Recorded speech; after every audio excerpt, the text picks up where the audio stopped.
New York City is the heart of America's train system. Nearly 1 million rail commuters add to its population every day. For over a century, this has been made possible thanks to the extensive network of train lines running like arteries in and out of Manhattan. Here, you can find the nation's busiest rail hubs, the temple that is Grand Central Terminal, and the organized chaos that is Pennsylvania Station. Once marked by a majestic, pillared exterior reminiscent of ancient Rome, Penn Station was reduced to a cramped underground maze. But no one could predict how the station's demolition would change how the city saw its historical landmarks, or who would be there to fight for them. Penn Station may be the country's busiest rail hub, but Grand Central is the world's largest. However, the building's reputation is riddled with scandals, from design blunders to demolitions. It's also home to a few oddities, if you know where to look. The over 700 trains entering and exiting the terminal every day bring 250,000 people and inevitable challenges with them. Here's how New York City keeps its hundreds of millions of annual rail commuters on track.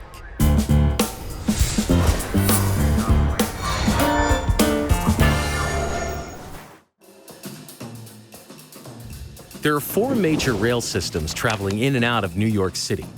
Down by Penn Station, you have New Jersey Transit, Amtrak, and the Long Island Railroad. This all on just 21 tracks with more than 600,000 passengers passing through each day. As for Grand Central, it's run by the Metro North Railroad, a commuter rail service under the Metropolitan Transportation Authority. 5 lines run 787 miles of track across New York, New Jersey, and Connecticut, with 3 of the 5 lines leading to Grand Central. We've got 3 distinct lines. We travel on the New Haven line all the way out to Connecticut, out to New Haven. It's probably the most crowded line it is by far the most crowded line that we have. Then we have service on the Hudson line and the Harlem line. They're very distinct types of service, serving a broad range of customers around the region. It's a very big operating region. We go all the way up to Poughkeepsie, and then all the way out to New Haven in Connecticut. So we have a huge operating territory. We serve all kinds of people doing all kinds of things. And this system operates like clockwork. Metro North's on-time arrival track record is a whopping 98% system-wide. Without rail travel, the city's economy would grind to a halt. Luckily, when Grand Central's architects designed the station, they did so with the future in mind, creating a building that could withstand a lot more traffic than it needed to at the time. They learned this lesson from its predecessor. Grand Central Depot was built in 1871, when commuter traffic was growing exponentially.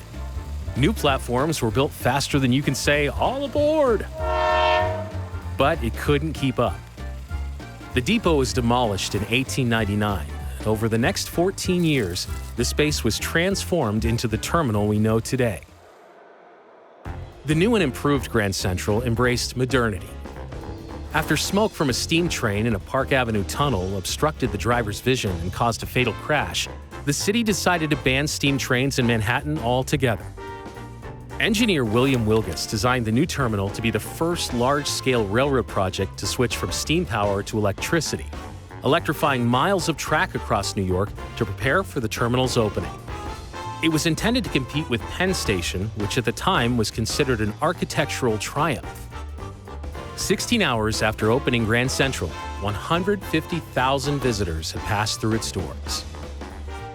This new economic beacon, along with the expansion of electrified rail lines, brought with it exponential growth in the city's suburbs in the north, handling 22 million passengers in its first year. Over the next 40 years, Grand Central enjoyed a heyday. Commercial development of the nearby zone Terminal City expanded as passenger traffic on the commuter line grew. The skyline formed around the terminal, introducing the Graybar Building, the Chrysler Building, and the luxury Waldorf Astoria Hotel. By 1947, the visitor count was at an all-time high. This is a wonderland, a veritable city beneath a city. Honeycombed with passages to subways, hotels, and office buildings, and complete with stores for every need, Grand Central Terminal plays host to more than 500,000 people in a single day. Then came a steep drop in popularity with the birth of the jet age and the construction of the interstate highway system. Starting in the 50s, the terminal faced proposals for modification and even demolition. One proposal in 1960 suggested converting the main concourse into a 3-story bowling alley. Grand Central's neighbor, Penn Station, faced the same threats and was eventually demolished in 1963. By that time, the once glorious landmark was past its prime, and the air rights above were far more valuable than any of its insides. Luckily, the newly founded Landmarks Preservation Commission awarded Grand Central landmark status. But the fight to preserve this historic building didn't stop there. In 1975, talk of voiding its landmark status to make way for commercial development alarmed a lot of New Yorkers who were still recovering from Penn Station's similar fate.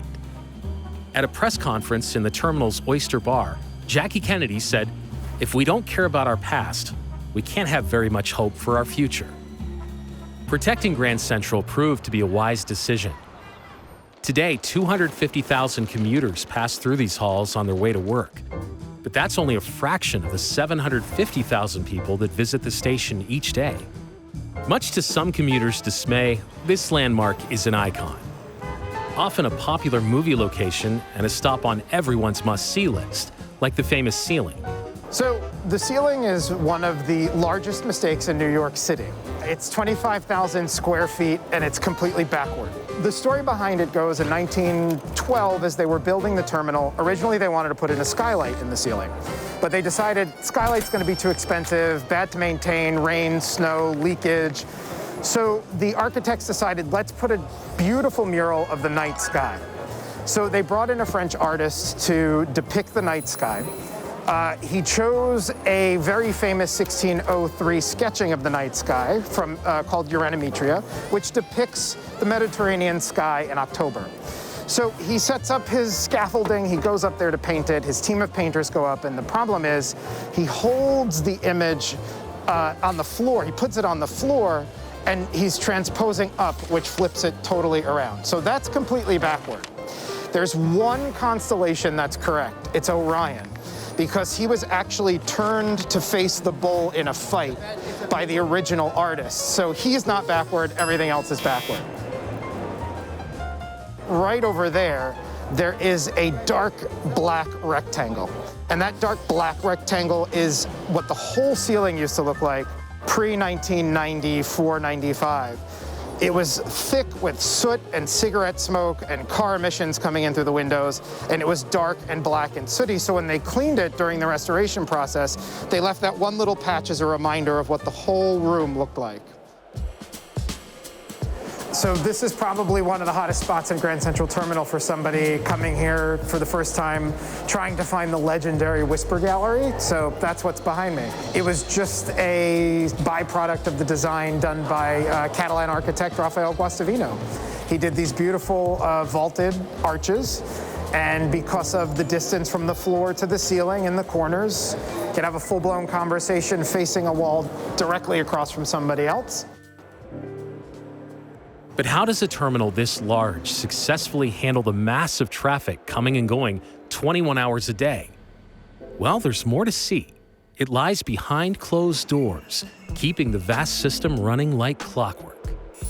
Hidden on the upper floors, away from the constant hum of commuters and tourists, is Metro North's Operations Control Center, essentially the whole system's brain. From here, rail traffic controllers monitor the comings and goings of all the trains that make up Metro North's system.